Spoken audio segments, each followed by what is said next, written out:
You might not agree, but I think Runescape was in a pretty rough spot at the end of 2019. Not financially, of course, as Jagex had record high membership numbers and revenue, but because they started off the year strong with the mining and smithing rework, and it slowly dripped into more patch notes, treasure hunter promotions, empty promises, and important community managers leaving the team. This all contributed to the all-time low average player count of near 19,000 around October of 2019.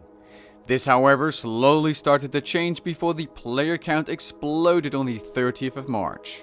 All thanks to one massive update. You see, I'm on the trail of something you might have seen. Don't worry, here it is.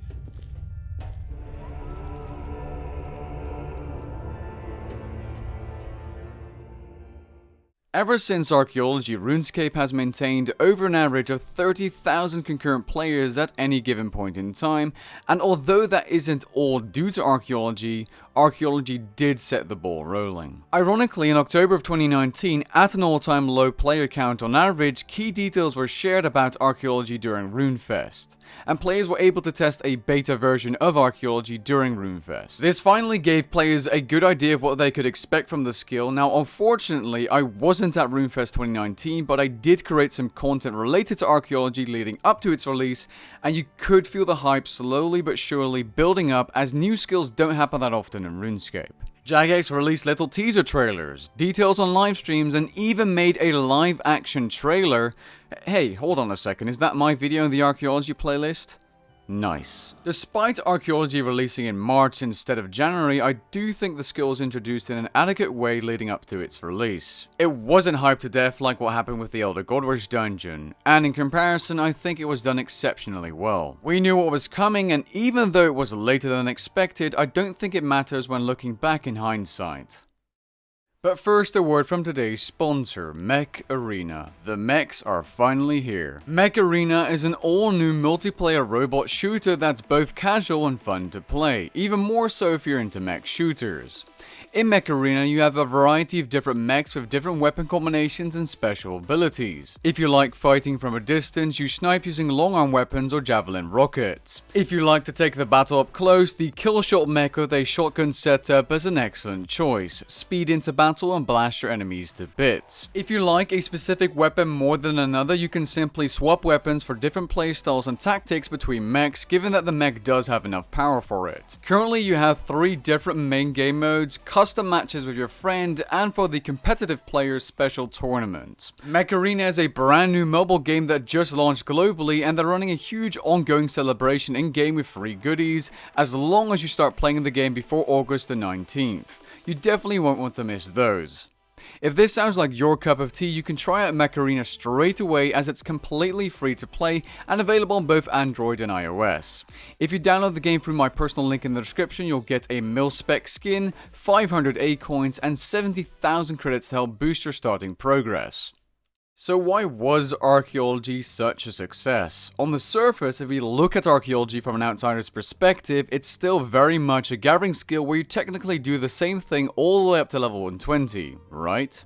Click pile, excavate artifact, restore artifact, and repeat. Now, while the skill is mostly a gathering skill, there's actually a lot more to it. It isn't just a gathering skill. It's a gathering skill with artisans-like mechanics, similar to how woodcutting and fletching work. You carve logs that you chop down with your woodcutting skill. But those are 2 separate skills, and in Archaeology, there's even more than that. Much more. Apart from combining multiple skills into one, you have mysteries, which are like little mini-quests and puzzles. These mysteries give players a break from the grind and excite lorehounds, but aren't too long that they bore or annoy players that dislike quests.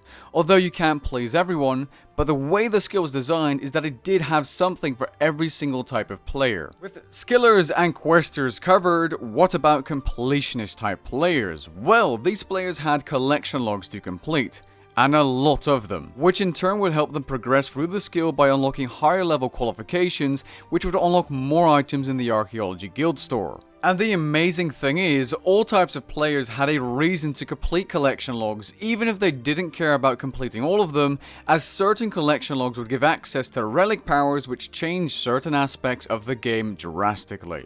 And they also gave birth to new skilling methods. Archaeology introduced Ancient Invention that changed PvM and skilling even more, and it just keeps on going. The amount of new content introduced with Archaeology was colossal, and just like the Invention skill, the developers found a way of introducing new item sinks which sent some older items soaring in value, increasing the money you can make per hour from other older parts of the game to new record heights. Being able to design and create a skill that provides a ton of content to the game, new upgrades, and finding a way to revive or improve older existing content is incredibly good game design.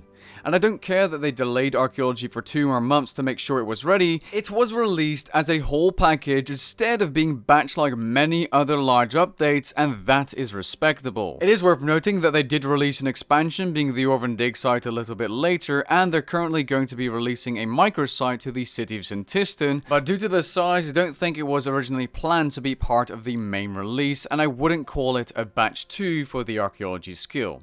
While all of the previously mentioned topics made Archaeology appealing to basically the entirety of RuneScape, I generally do believe the community made the release better than it would have been with a different player base. What do you think made RuneScape fun back in the day? Chances are the exploration and community are part of whatever you're thinking about. Archaeology wasn't just appealing to everyone, it was new content and there was lots of it. Everyone was excited to see what the next level or area would behold, and players were actually talking in public chat for once, posting whatever new thing they found on Reddit, sharing information in a dedicated Discord, helping others get past mysteries, and all in all I'd say it was a prime example of what RuneScape should be, and what I believe gave RuneScape back that MMO feeling of actually being a mass multiplayer online game. Archaeology's release month was an excellent time to be playing RuneScape, and it's an experience it saddens me to say this, personally have not experienced much of in modern day RuneScape.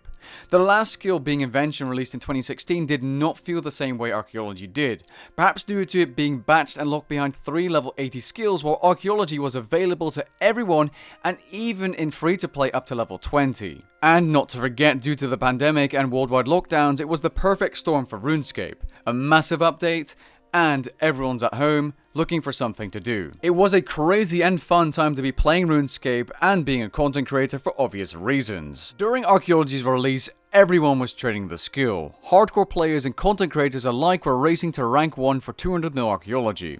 This created so much excitement, streamers were getting 2, 3, 4 and sometimes even 10 times as many viewers as they normally would get. Why? Because these streamers were ahead of the majority of players and knew more about the skill than anyone else. Archaeology is also a skill that doesn't require that much attention, and it was also fairly slow in release. So what do RuneScape players love to do while playing the game? Well, that's watching or listening to something else on the side.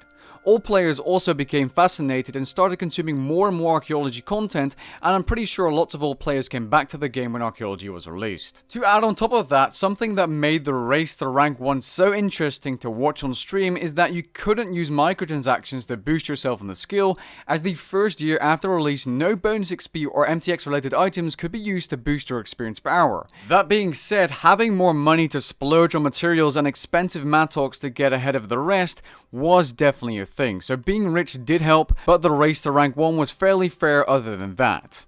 Content creators, more specifically streamers, were constantly helping out players with their Archaeology journey, sharing what they learned, having a great time, laughing at jokes, singing to music, and sometimes even falling asleep due to playing too long. Now, I would like to take a moment and say, as much as I like what streamers were doing, I don't think it's good to glorify playing RuneScape for 15, 20, 30 or more hours a day to get a certain high score rank.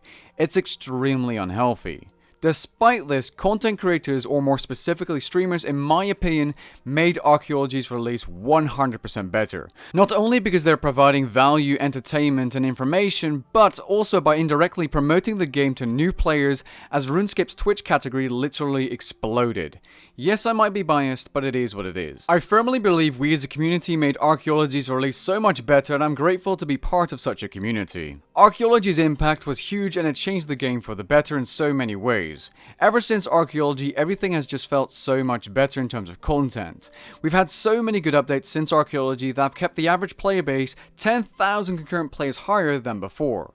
Notable updates are listed on screen. This is why I believe Archaeology saved RuneScape, or better said, gave RuneScape new life. Maybe it has something to do with the fact that Jagex was bought by the Carlyle Group back in January of 2020.